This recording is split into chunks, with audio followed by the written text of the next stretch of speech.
Salut à tous, je m'appelle Joël et bienvenue sur le podcast Mes finances et moi. Ulrich, le co-auteur du podcast et moi pensons que parler des finances privées permet de dépenser moins, épargner plus et mieux investir. Dans ce podcast, nous échangerons avec vous comment mieux gérer vos finances vous-même et sans l'aide de personne.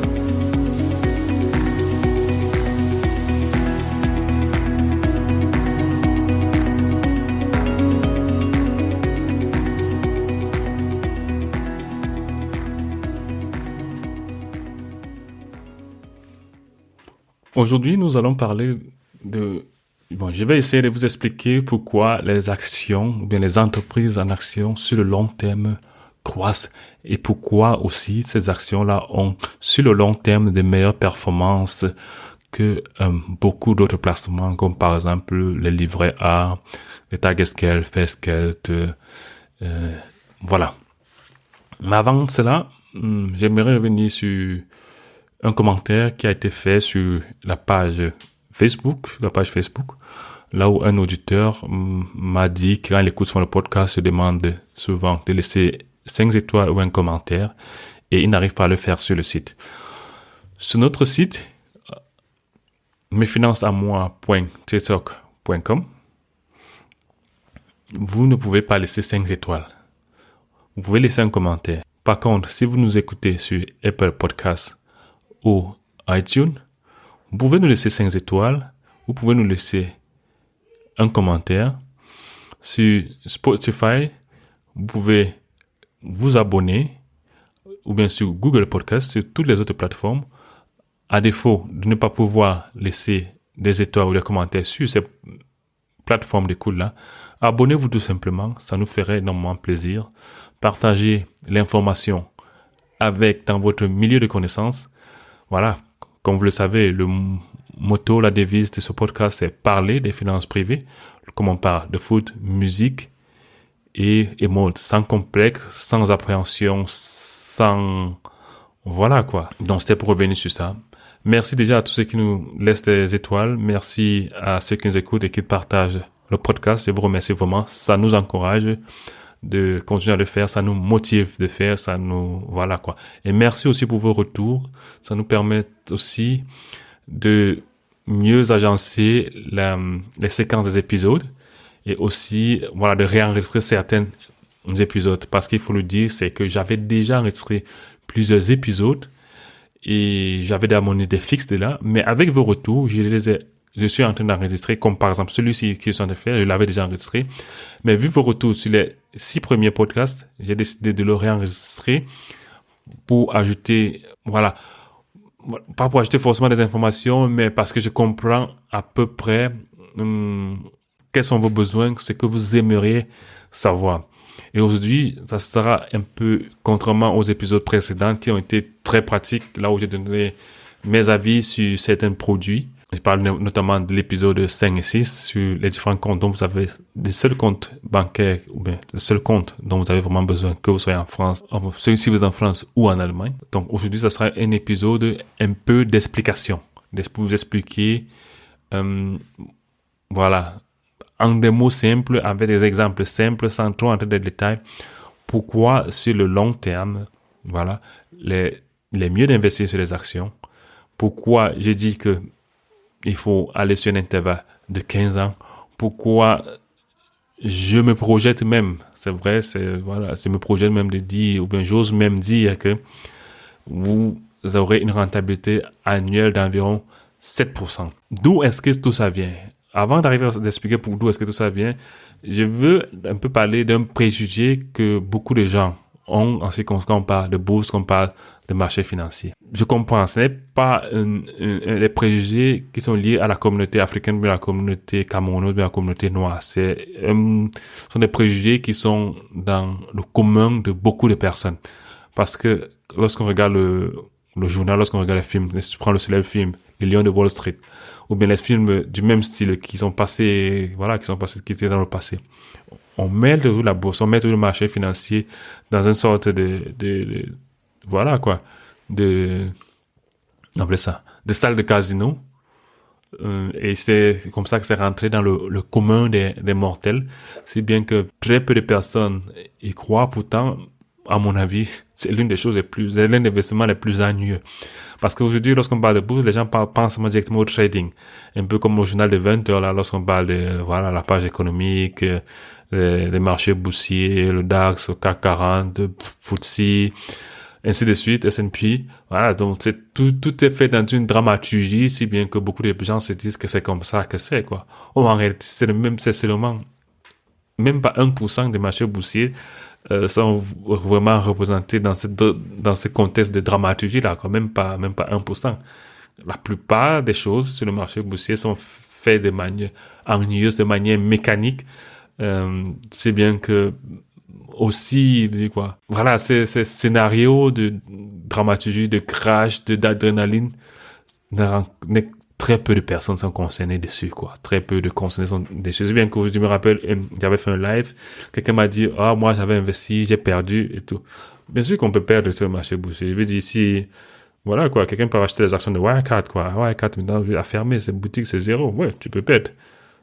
Ça, je ne l'ai jamais dit qu'on ne peut pas perdre. Bien sûr qu'on peut perdre. Théoriquement, on peut perdre. Mais par contre, la clé, comme j'ai toujours dit, c'est la diversification. Investir sur plusieurs entreprises. Et le meilleur outil actuellement, ce sont les ETF.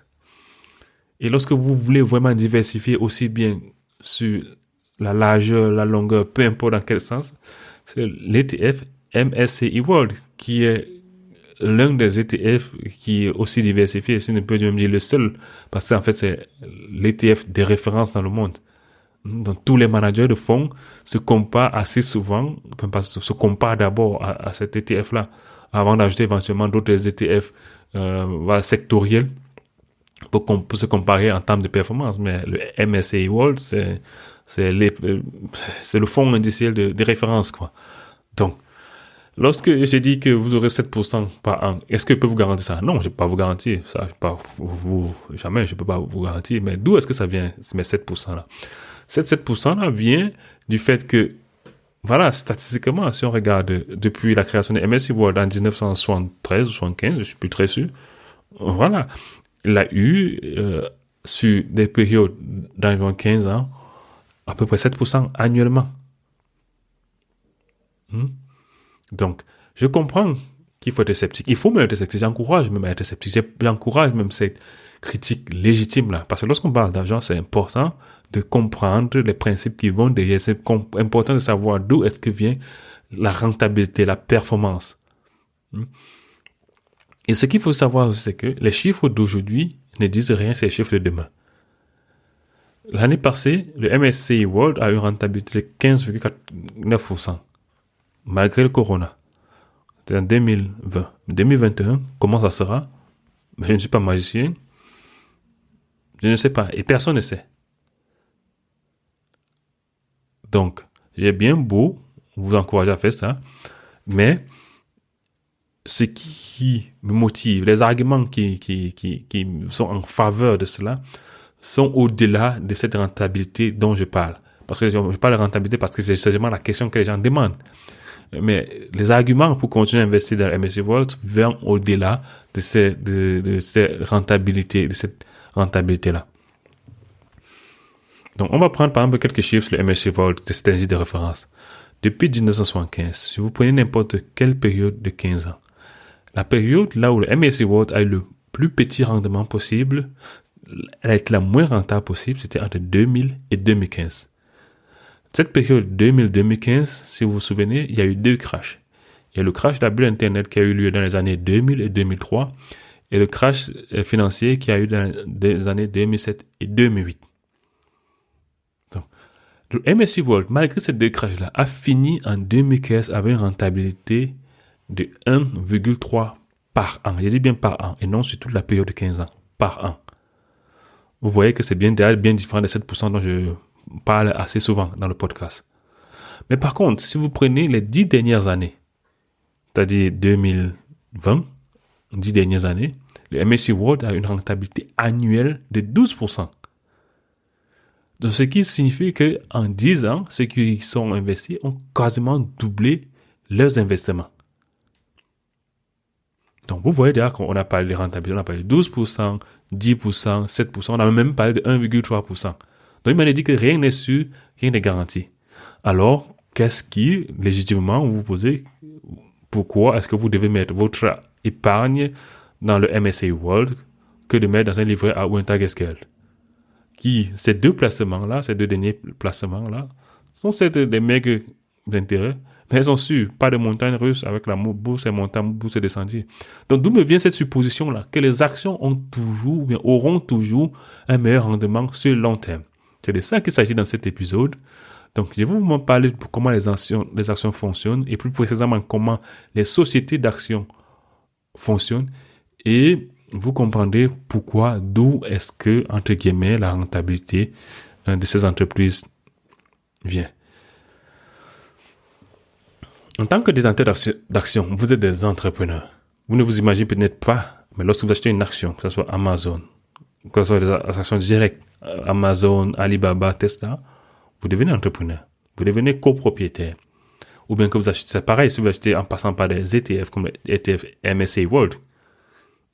Donc, même si vous êtes copropriétaire, vous n'avez pas investi grand chose, 25 €, voilà quoi. Un micro-tissu de la chaise du boss de Apple vous appartient. Donc, le jour qu'on va vendre Apple, voilà, on va vous donner en fonction de la valeur la valeur de l'entreprise par rapport à votre investissement, même aussi nano qu'il peut être, quoi. Donc, une action, c'est un petit morceau d'entreprise aussi petit qu'il peut être. Donc, chaque détenteur d'une action est copropriétaire de l'entreprise, donc entrepreneur, et il supporte naturellement les risques de l'entreprise. Et pour ces actionnaires-là, ce risque s'exprime par les hauts et les bas des actions de l'entreprise. Et au pire des cas, voilà, la valeur de l'entreprise, la valeur de l'action est nulle, c'est-à-dire la valeur de l'entreprise est nulle. Le cas le plus récent, c'est Wirecard. Il a fermé. Et c'est tout. Par contre, il n'y a pas de rentabilité sans risque. Donc, l'inverse de cette assertion, si on peut dire ça comme ça, c'est que là où le risque est élevé, vous avez des chances. Et je parle de chance au sens propre, parce que chance ne veut pas dire certitude. Une chance n'est pas une certitude. On pourrait résumer ceci, on pourrait dire être entrepreneur devrait être rentable. Pourquoi ça devrait être rentable? Parce que puisque vous prenez des risques, vous devriez avoir des gains conséquents. C'est cette idée-là qu'il faut comprendre de l'entrepreneuriat, c'est cette idée qu'il faut comprendre des actions. En tant que détenteur d'actions, pour le risque que vous prenez, vous devrez avoir de meilleurs gains, de meilleures rentabilités. Donc, si je prends l'exemple de votre boutiquier du quartier, vous décidez d'y investir. Vous dites, OK, je te donne tel montant et j'aimerais avoir, et prends un simple exemple, 1% de ta boutique. Aujourd'hui, il va bien vendre. Il va vendre 10 croissants. Demain, il ne va rien vendre, mais il aura toujours ses charges, électricité, loyer. Après-demain, il va vendre 1000 croissants. 2 jours après, il va vendre 10 croissants. Un autre jour, il va revendre à 50. D'autres jours, il ne va rien vendre. Vous voyez que même le boutiquier du quartier, il y a le jour qui s'en sort mieux que d'autres. Et c'est pareil sur le marché financier. Ce n'est pas autre chose que ça. D'où vient cette prime-là, ce gain-là, cette rentabilité, cette meilleure rentabilité? Je vais reprendre encore un exemple toujours autour du fonds indiciel MSCI World. C'est un fonds qui investit dans les entreprises concrètes. On ne parle pas des trucs imaginaires. C'est-à-dire, Apple, c'est une entreprise concrète. Microsoft, c'est une entreprise concrète. Alphabet, la maison mère de Google, c'est une entreprise concrète. Nestlé, c'est une entreprise concrète. Donc, ce sont des entreprises qui vendent des produits, des services, téléphones, software, produits alimentaires, et ainsi de suite. Ces entreprises vendent des produits qui ont un coût de fabrication et dont le prix, et lorsqu'elles les vendent à un prix qui est élevé au coût de fabrication. Et la différence entre le coût de fabrication et le coût de vente, c'est ça qui fait le bénéfice. Parce que sinon, ça ferait quel sens aujourd'hui de vendre à un prix qui est égal au coût ou bien qui est inférieur au coût? Ça n'a pas de sens. Quand on vend un produit ou un service, c'est pour avoir des bénéfices, donc pour être rentable. Et en tant que copropriétaire, parce que vous avez des actions, lorsqu'il y a des bénéfices, vous les recevez aussi en fonction de votre part dans l'entreprise. Donc, ce n'est pas l'altruisme que ces entreprises font. Une petite précision alors, encore. peut-être pas encore, une petite précision tout simplement. Lorsque je parle d'ETF, l'ETF c'est 1600 entreprises pour lesquelles le business, la vente de produits est moins élevée que les coûts et font des pertes, éventuellement temporairement. Donc, c'est-à-dire que temporairement, une entreprise peut faire des pertes. Temporairement, une entreprise, sur ces 1600 peut faire des pertes. 10 entreprises peuvent faire des pertes. 100 entreprises peuvent faire des pertes. Au pire des cas, 1000 entreprises peuvent faire des pertes temporairement. Mais sur la durée, ces 1600 entreprises-là ne peuvent pas faire des pertes. Donc, imaginez-vous que tous les leaders du marché fassent des pertes. Je veux dire, voilà, imaginez un peu le scénario le plus noir. Apple, Facebook, Alphabet, Google, Alibaba, Allianz, tous ces leaders du marché là, partout dans le monde, font des pertes sur le long terme. C'est-à-dire, si on parle des probabilités, quelles sont les chances même que tous ces entreprises leaders de l'économie mondiale fassent des pertes? Sur un jour, une année, comme par exemple le crash qui a eu en mars, là, ça a touché tout le monde. Oui, on peut faire des pertes. Mais après, vous allez voir, globalement, c'est la moyenne de ces 1600 entreprises-là ont repris le chemin de la croissance avant la crise. Peut-être il y a encore quelques-unes qui n'ont pas encore repris le chemin. Mais globalement, sur les 1600, elles ont déjà atteint le niveau d'avant-crise. Donc, on peut résumer ça en une courte phrase. Donc, si la loi du marché, c'est-à-dire vendre des produits et des services à un prix plus élevé que les coûts de production, ne marchait pas, il n'y aurait aucune motivation à créer des entreprises. Il n'y aurait aucune motivation à être des entrepreneurs. Il n'y aurait aucune motivation à détenir des actions. C'est l'économie du marché. Elle existe depuis la nuit des temps et elle va exister encore longtemps. Elle a survécu à toutes les crises, à toutes les guerres. Donc, à moins que, voilà, il y ait une invasion martienne, que peut-être les choses auront changé. Donc, mais voilà quoi. Donc ça, ça fait partie des rêves et des théories des complots. Donc, c'est pas de ça qu'il s'agit ici. Donc, on va parler des choses un peu plus, de la vie de tous les jours, des choses concrètes, des choses réelles. Donc, si nous sommes d'accord sur ce principe de la loi du marché, de l'économie du marché, c'est-à-dire qu'il s'agit de faire des gains, il s'agit d'être rentable. La prochaine question, c'est savoir pourquoi est-ce que cette rentabilité est plus élevée que d'autres placements comme le livret A, Tagesgeld, qui eux sont sans risque, quoi. Et pourquoi sur le long terme, la rentabilité des ETF, des actions, devrait être plus élevée. Encore une fois, je me répète, comme introduction là, pourquoi la rentabilité des actions serait plus élevée que celle du livret A ou d'un Tagesgeld? Ce qu'il faut comprendre, c'est que les entreprises ne font pas les affaires uniquement avec leurs fonds propres, mais elles prennent aussi du crédit, qu'on appelle le capital emprunté, frame capital. C'est-à-dire, elles empruntent l'argent à des banques, investissent cet argent-là dans leur business et concèdent le fait que, elles vont payer des intérêts à la banque en retour. Donc, c'est semblable comme vous et moi, là, si je dis que je veux prendre un crédit là pour m'acheter une voiture, je paye les intérêts. Elles font pareil.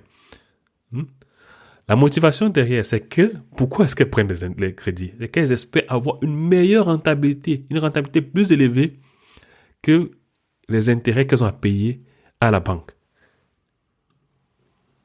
Donc, si j'ai jeté un coup d'œil sur les entreprises qui sont formées dans MSCI World comme Apple. Apple, par exemple, a seulement 27% de capital propre, 73% c'est le capital emprunté.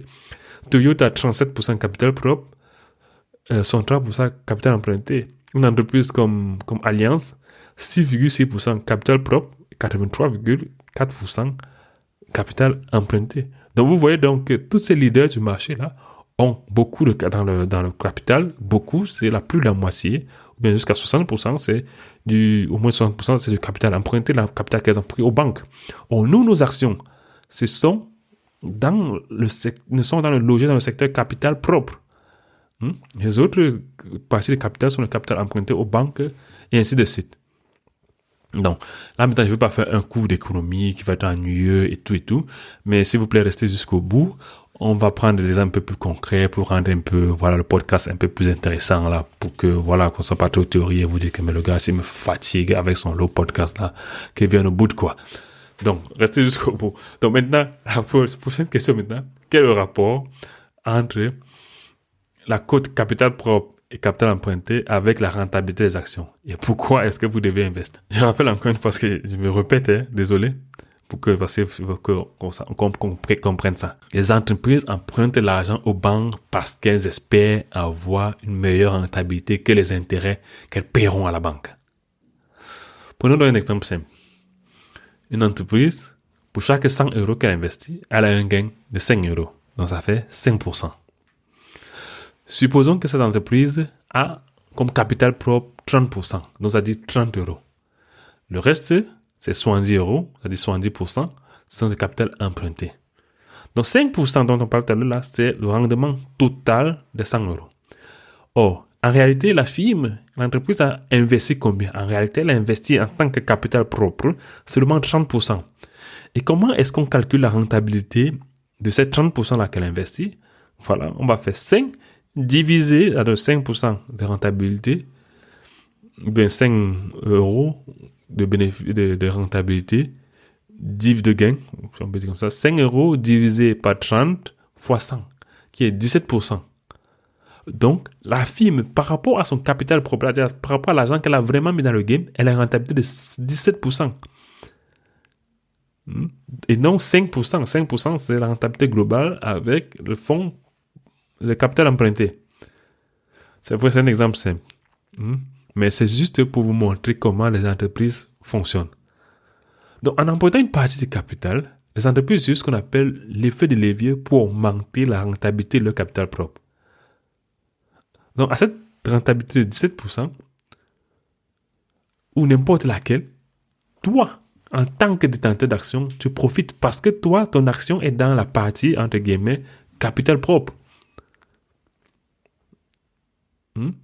Donc, dans l'économie du marché, dans la loi du marché, c'est rentable pour les entreprises d'emprunter du capital, payer les intérêts, faire le business, sinon ça ne ferait pas. Je veux dire, voilà quoi. Sinon, si ça ne rentabilisait pas, vous prenez du crédit, pourquoi? Ok, vous voyez dire que les créances douteuses, bon, c'est possible. Surtout en cette période Covid, où les États donnent des garanties, ou bien encouragent à prendre le crédit, et ainsi de suite, et qu'après, éventuellement, ces entreprises ne pourront pas rembourser. Mais là, dans l'exemple dont je viens de parler, on parle de l'économie mondiale. On parle de plus de 1600 entreprises parmi les plus performantes du monde sur le long terme. Et l'histoire le prouve. L'histoire le prouve que la plupart de ces entreprises-là ont survécu à toutes les crises dans le passé. Nous avons vu que les gains, c'est-à-dire la rentabilité des entreprises, est supérieure aux intérêts des crédits à payer aux banques. Le taux d'intérêt de ces crédits-là eux-mêmes sont supérieurs au taux d'intérêt de vos épargnes.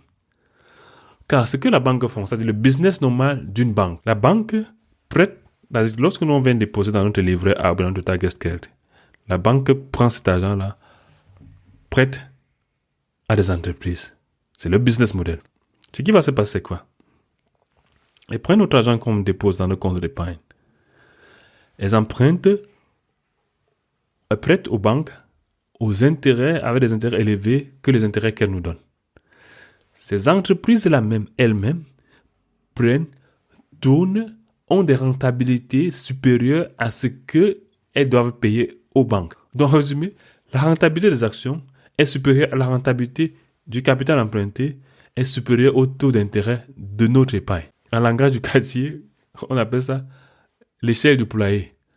C'est-à-dire, on a le poule au-dessus, c'est-à-dire les entreprises qui font des selles sur celles de dessous, qui sont les banques, qui à leur tour font des selles sur celles qui sont au-dessous, qui sont vous et moi, c'est-à-dire nos épargnes.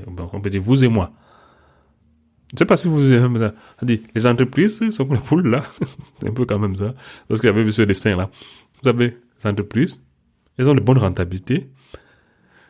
Voilà, elles remboursent les crédits, c'est-à-dire, elles font les selles sur la poule du milieu qui sont les banques. Et ces banques-là font aussi les sels sur nous. Ça va se voir un peu. Donc, c'est ça l'économie du marché. Donc, si vous laissez toute votre épargne, ou bien une grande partie de votre épargne dans un livret A ou un Tagesgeld, vous restez la boule au-dessous, au niveau le plus bas de cette échelle-là. Par contre, si vous investissez dans les actions à travers des ETF, vous grimpez au niveau de la poule la plus au-dessus. Et vous ne vous faites plus chier dessus. Excusez-moi un peu pour la vulgarité. Mais j'espère un peu que vous comprenez à peu près ça, quoi. Donc, investir dans les ETF, c'est décider de dire que je veux être la poule qui est le plus haut. Parce que les entreprises auront une meilleure rentabilité. Elles rembourseront les crédits aux banques, qui eux rembourseront à ceux qui sont dans les livrets A, Tagesgeld, les produits avec les intérêts maigres. Alors, si vous ne voulez pas être la poule le plus bas de cette échelle-là, ne laissez pas une grande partie de votre argent dans ce genre de placement livré à Tagesgeld. Laissez-y uniquement votre épargne de précaution, votre épargne d'urgence. Nous donnons l'argent aux autres de faire le business pour avoir des intérêts chétifs. En fait, en gros, c'est ça, quoi. C'est-à-dire, on donne l'argent à la banque. OK, tourne ton business, tu as ta part. Lui va donner à quelqu'un qui va tourner, qui aura sa part. Mais nous, on aura nos 0,5% de livret A ou bien 0,25%, ce qui sont les Tagesgeld et qu'on sort. Ça, c'est... Voilà, quoi. Or, pourtant, aujourd'hui, il existe des instruments pour passer directement au niveau de l'échelle. Donc, je me répète, le taux de rentabilité des entreprises, ou bien des entreprises là où vous avez acheté en action, doivent être supérieurs au taux d'intérêt de ce qu'elles payent pour rembourser le crédit, qui à leur taux est supérieur au taux d'intérêt de notre épargne. Sinon, ce n'est pas rentable d'être entrepreneur. Sinon, ça ne fait aucun sens. Donc, en achetant, en investissant dans un ETF comme le MSCI World, vous êtes entrepreneur dans plus de 1600 entreprises. Vous portez le risque pour ces plus de 1600 entreprises. Ça signifie que vous supportez les variations de valeur de ces entreprises, même en période de crise. Mais le passé l'a prouvé. Tu devrais faire confiance au business de ces entreprises car elles fabriquent les produits de la vie de tous les jours. C'est pas du fafio, c'est pas du rêve, un iPhone, un téléphone, software Microsoft ou bien tout autre produit. Ce sont des choses concrètes qu'on utilise, qu'on vend pour avoir des bénéfices. Ça a fonctionné dans le passé et ça fonctionnera encore longtemps. Bon, pour les spécialistes qui se connaissent un peu en économie, j'ai utilisé des exemples très simplifiés. Certains vont trouver certains de mes explications un peu outragieux pour certaines explications.